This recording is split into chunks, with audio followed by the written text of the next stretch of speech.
कि हामी हाम्रो मिल्की वे ग्यालेक्सीको सबभन्दा नियरेस्ट ग्यालेक्सी जो कि अर्थबाट 2.5 बिलियन लाइट इयर्स टाढा छ एन्ड्रोमेडा ग्यालेक्सीसम्म पुग्न सक्छौँ त तर 1 सेकेन्डभित्र।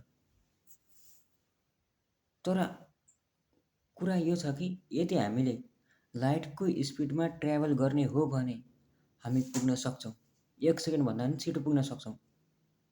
तर किन?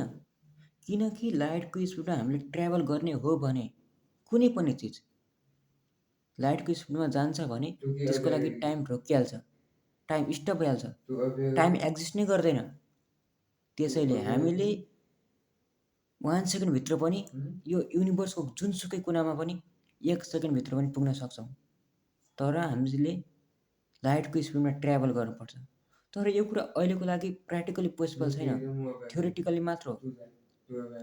यदि कुनै दिन त्यस्तो टेक्नोलोजी आयो, एडभान्स टेक्नोलोजी बन्यो भने तर मेबी पोसिबल हुन पनि सक्छ। तर यो चाहिँ अहिलेको लागि थ्योरिटिकल मात्र हो।